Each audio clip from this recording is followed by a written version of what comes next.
Today we are going to learn subject and predicate. Subject and predicate.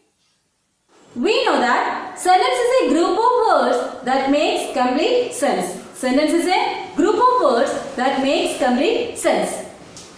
For example, Suhana is a good student. Suhana is a good student. This is a sentence. Okay, Suhana is a good student. A sentence can be divided into two parts. A sentence can be divided into two parts. They are subject and predicate.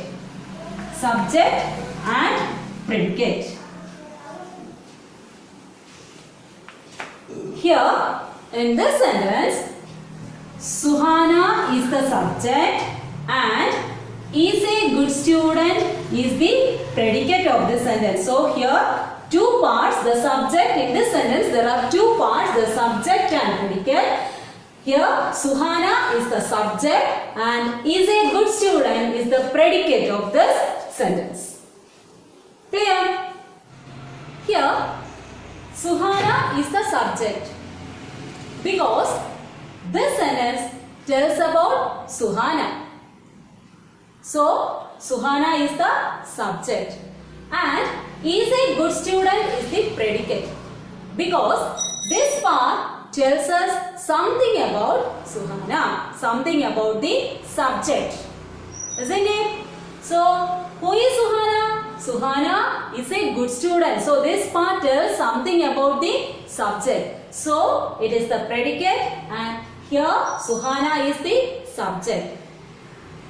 Clear? So, the part of a sentence which tells us what the sentence is about is the subject. So, what's the subject? The part of a sentence which tells us what the sentence is about is the subject. And the part of a sentence which tells us something about the subject is the predicate. So, what do you mean by subject? The part of a sentence which tells us what the sentence is about is the subject. So, what's the subject? The part of a sentence which tells us what the sentence is about is the subject. Okay. And what's the predicate? The part of a sentence which tells us something about the subject is the predicate. The part of a sentence which tells us something about the subject is the predicate of the sentence. So, a sentence can be divided into two parts. They are subject and predicate.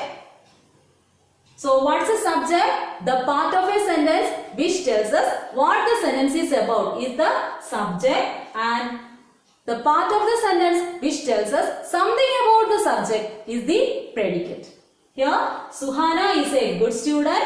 Here, Suhana is the subject and is a good student is the predicate.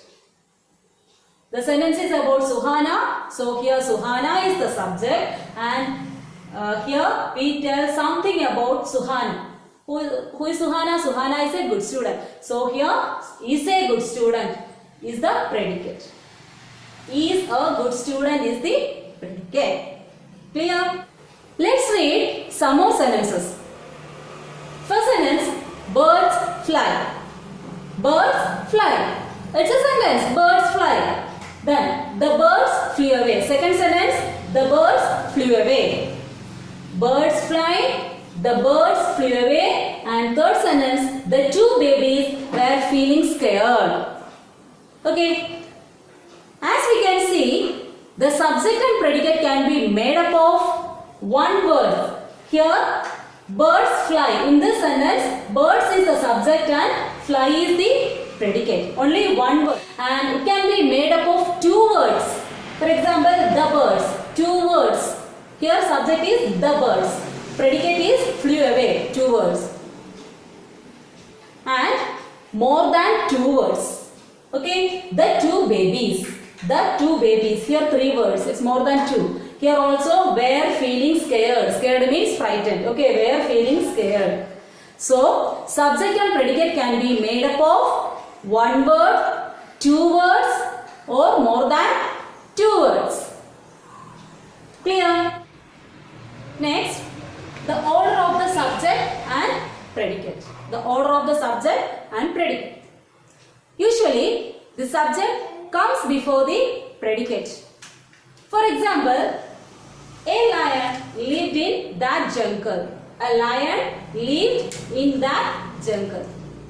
Here, what the sentence is about? Yes, the sentence is about a lion. So, it is the subject. It is the subject. And the part of the sentence which tells us something about the subject. Here, lived in that jungle. This is a part of the sentence that tells something about the lion. So, this is the predicate. Lived in that jungle is the predicate. Okay, so a lion lived in that jungle. Here, lion is the subject and lived in that jungle is the predicate. Here, the subject comes before the predicate. But in some sentences, often for emphasis, the predicate can come before subject. For example, in that jungle lived a lion. Can you see? These two sentences are the same. But I have written this sentence in a different way. In that jungle lived a lion. Here also the subject. What's the subject here? Here also the subject is a lion. Here also the subject is a lion. Because the sentence is about a lion. Okay. Then the predicate is in that jungle lived. Okay. In that jungle lived is the predicate. Okay, usually the subject comes first, but in some sentences, predicate can come before the subject. Next, look at this example, go to sleep, get up from the bed. So, can you tell which type of sentence is this?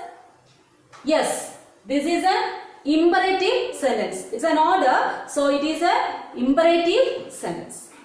So, I have already told you in the imperative sentences, the subject is not mentioned. Here, go to sleep means you go to sleep. Here, subject is you. You go to sleep. You is the subject. And get up from the bed means you get up from the bed. So, here, you is the subject. It is not mentioned.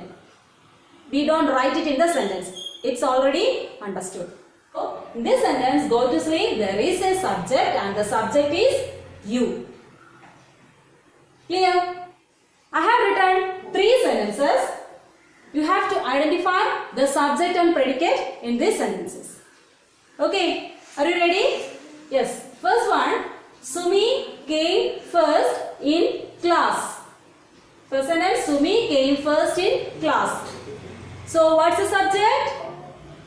Yes, Sumi is the subject and came first in class is the predicate. This is the predicate. Came first in class is the predicate. And I have written subject, S for subject and P for predicate. Okay. The next one, the children of the junior classes have a holiday tomorrow. The children of the junior classes have a holiday tomorrow. Here the subject is the children of the junior classes is the subject. Okay, the children of the junior classes is the subject and have a holiday tomorrow is the predicate. In the second sentence, the children of the junior classes is the subject and have a holiday tomorrow is the predicate. Okay, then third one, stand in a queue. I have already told you this is an imperative sentence. Okay, it's an order, so it's an imperative sentence. So in the imperative sentences, which is a subject? Yes, you is the subject. We don't write it here, but it is implied, it is understood. Okay, so stand in a queue. What's the subject? So here the subject is you. Subject is you. And these are all the predicates. Okay, these are all the predicates. Stand in a queue is the predicate. So in the first sentence, Sumi is the subject, came first in class is the predicate. and the children of the junior classes have a holiday tomorrow. The children of the junior classes is the subject and have a holiday tomorrow, predicate. Stand in a queue, here you is the subject and stand in a queue is the predicate of the sentence. Clear? Now I am going to give you a tip to find the subject. So, to find the subject, you have to ask what the sentence is about or ask about whom is this sentence. Either you ask what the sentence is about or about whom is this sentence. The answer is the subject. Clear? I hope all of you have understood. That's all for today. See you in the next class. Bye.